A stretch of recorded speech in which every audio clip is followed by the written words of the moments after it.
Welcome Libra, it's November 2015, Dadhichi here from astrology.com.au, and at last you can perhaps get over all of that heavy duty expenditure and look forward to some better times financially, which I guess in a roundabout way can bring some happiness to you and thereby assist you in empowering yourself.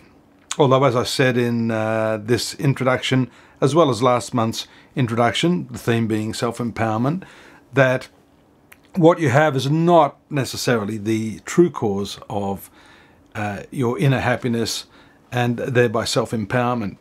But why I say that is because we have a few important transits taking place this month, which firstly is the new moon taking place in your zone of finance, income, sign of Scorpio, on the 12th.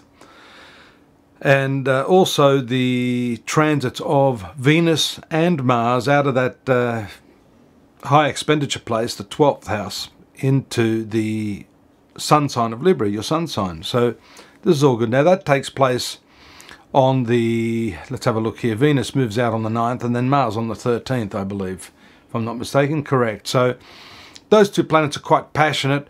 So we'll see a shift away from, having to spend, to being able to give yourself a little bit more attention after those dates, I think. And that's also going to directly impact upon your relationships. So that's something you can look forward to, along with the fact that Mercury on the 2nd moves out of the sign of Libra into this sector of finance as well. So there's a lot of energy surrounding the way you spend money, the way you earn it, and also how you actually value things at this time. Some things don't seem all that valuable to you, but other people will value them. To others, what you value is meaningless and lacking in any sort of worth. So we see the relativity associated to this whole concept of value. But the Sun and Mercury together in your second house indicate opportunities to increase your cash flow, earn well, to possibly even earn from several different sources during this particular period of time.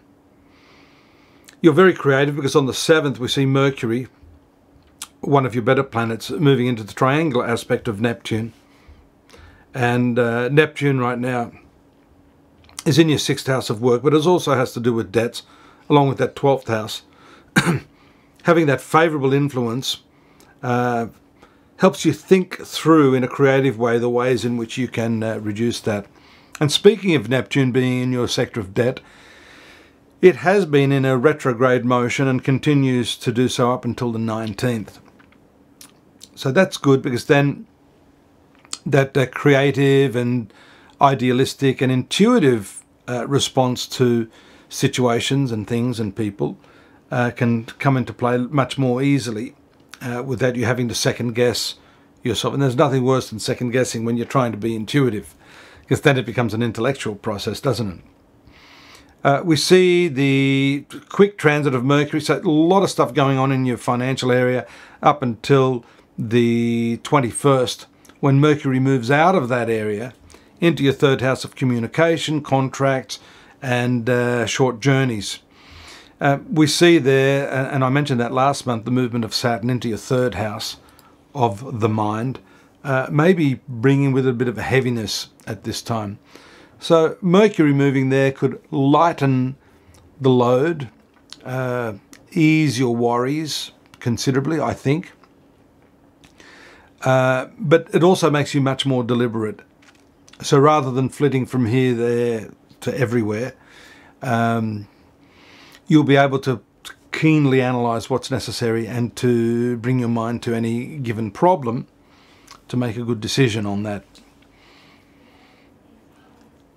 The full moon takes place on the 26th in the sign of Gemini. Again, that's one of your better places, the 9th house of your horoscope, which has to do with the higher mind and learning. That has the full aspect of Saturn right now. So you are getting serious about what it is that you know. And yeah, there's a saying, and again, back to the point of these themes, which is self-empowerment. Knowledge is power. And having that influence of Saturn on your 9th house, which is the house of higher learning, wisdom, spirituality, and long journeys, by the way, then I think that you are going to see a whole new approach to the manner in which you learn, to the type of people you want to associate with in your process of learning, and even the places which you choose to visit or travel to. So there could be a distinct shift away from what you traditionally like to call a holiday to something much more interesting now. Gemini is a very human sign, so could it be that you shift away from, sights and sounds to culture and people, and mixing with people in the places that you go to from here on in. The 9th house is also legal matters, so for those of you that have had some problems in that area, the moon being the 10th ruler is an excellent body to have there, and the full moon indicates some positive influences along those lines for you. Mercury is your 9th ruler. It comes into some hard aspects around the 25th and the 26th. There could be some confusion surrounding these issues that I'm talking about, but you need to use that confusion as a means to springboard into clarity. So if there's confusion, you don't make a decision quickly. Fortunately, you will have that conjunction of Mercury and Saturn that I've mentioned. It makes you a lot more thoughtful, slower and deliberate in those decisions. And some power comes back to you, especially if it's regarding money, which is also another important theme for you this month, with the sextile aspect of Mercury to Mars on the 26th. We have a couple of final aspects there. One which is more to do with a friend or friendships as such. The square aspect, that's the right angle aspect of the Sun to Neptune. That's taking place on the 30th. And then the Sun conjunct Saturn. The Sun will move out of the sign of Scorpio on the 23rd into Sagittarius, and then make its conjunction on the 30th.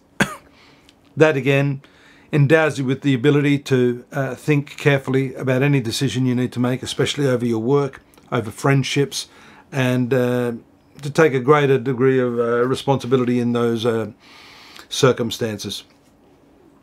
Join me again next month. We'll be looking at December for you.